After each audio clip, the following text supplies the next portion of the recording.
नमस्कार, मैं हूँ शिवानी और हम देख रहे थे गवर्नेंस। आज गवर्नेंस का लास्ट डे है। 10 अक्टूबर से 18 अक्टूबर तक हम गवर्नेंस को अच्छे से प्रिपेयर करने वाले थे और उम्मीद है कि आप लोगों ने किया ही होगा। देखो, मेरा जो इनिशिएटिव है, मैंने पहले भी मतलब जो शॉर्ट वीडियो होता है उसमें एक वीडियो डाला था कि उसमें इस मंथ में हम international relation, governance and social justice, जो जीएस सेकंड पेपर के ये टॉपिक है जो मेंस ओरिएंटेड है, तो इसके लिए हम प्रिपेयर कर रहे हैं। और आपको बता दूं तो हम दिसंबर तक मेंस ओरिएंटेड जो भी सब्जेक्ट है हमारे, उसको हम प्रिपेयर करने वाले हैं। तो अभी जो इस मंथ में करने वाले हैं, हम कल से इंटरनेशनल रिलेशन करेंगे, उसके बाद हम सोशल जस्टिस करेंगे और फिर नेक्स्ट मंथ मतलब नवंबर में हम GS3 के जो भी पेपर है, मतलब जो भी सब्जेक्ट है मेंस ओरिएंटेड, उसको लेंगे और दिसंबर में GS1 के मेंस ओरिएंटेड सब्जेक्ट हम करेंगे। तो अगर आप का कोई प्लान नहीं होगा तो आप मेरे साथ चल सकते हैं।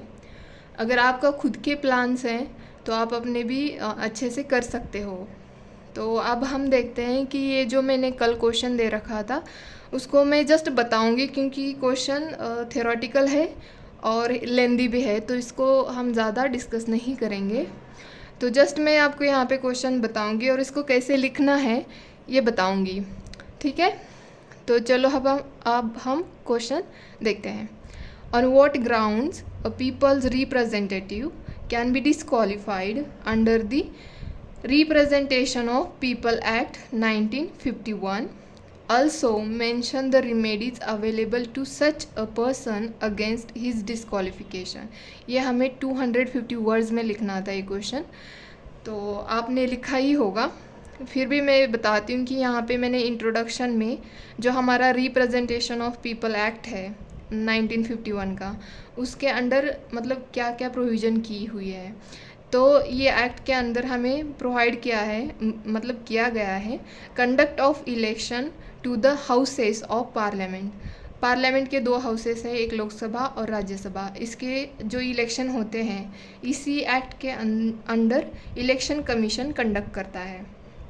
एंड जो हमारा जो दूसरा है, houses of the state legislature, जो स्टेट लेजिस्लेचर है उसमें स्टेट असेंबली और स्टेट काउंसिल जो होती है, उनके लिए जो भी इलेक्शन लिए जाते हैं वो भी मतलब इसी एक्ट के अंडर इसके लिए भी प्रोविज़न है। और फिर बाद में provision regarding qualification and disqualification of for the membership and remedies of dispute in connection with such election.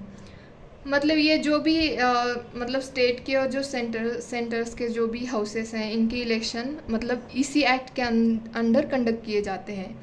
अगर इस इलेक्शन में कोई भी प्रॉब्लम आती है तो इसी एक्ट के अंडर इसके लिए क्वालिफिकेशन और डिस्क्वालिफिकेशन दी गई है, और जो भी मतलब डिस्प्यूट हो जाता है तो यहीं पे मतलब इसी एक्ट के अंडर इसकी रेमेडीज़ की जाती है।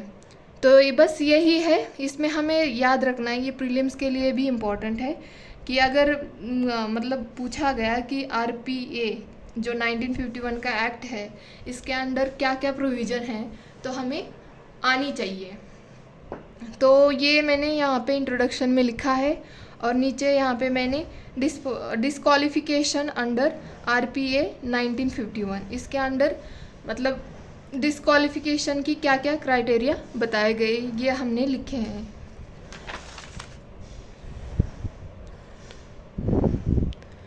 तो फिर मैंने यहाँ नेक्स्ट यहाँ पे 8 क्राइटेरियाज है कि आप मतलब एक रिप्रेजेंटेटिव मतलब ऐसे नहीं होना चाहिए, उसके रिगार्डिंग मतलब जो भी कि मतलब वो गिल्टी नहीं होना चाहिए, उसने कहाँ पे करप्शन नहीं किया होना चाहिए, या किसी गवर्नमेंट की जो कॉरपोरेशन होते हैं मतलब 20% का शेयर होता है कॉरपोरेशन में, उसमें डायरेक्टर या मैनेजिंग डायरेक्टर नहीं होना चाहिए, वरना वो इलेक्शन नहीं लड़ सकता है। ये सब डिस्क्वालिफिकेशन के अंडर बताया गया है। फिर मैंने इसके अंडर जो भी रेमेडीज़ दे रखी है अगेंस्ट डिस्क्वालिफिकेशन, तो वो मैंने यहाँ पे लिखी है, आप देख ही सकते हो।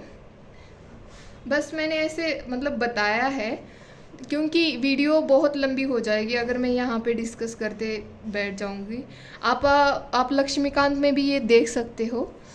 और उसी से मैंने मतलब उसी के अकॉर्डिंग मैंने लिखा है।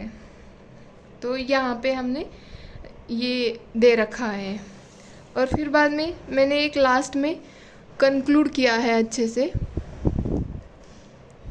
आप देख सकते हो, पूरा आंसर देख सकते हो। और फिर मैंने लास्ट में यही लिखा है कि elections are the life blood of any democracy and the robustness of electoral process determine the faith of the nation। मतलब इलेक्शन फेयर एंड अच्छे होने चाहिए, उसी से ही हमारे जो नेशन है वो बिल्ड हो सकता है। तो उम्मीद है कि आपको ये मेरा डिस्कशन अच्छा लगे और जो मेरे इनिशिएटिव है वो भी आपको अच्छे लगे और मेरे साथ आप फॉलो करें। तो धन्यवाद आज के लिए।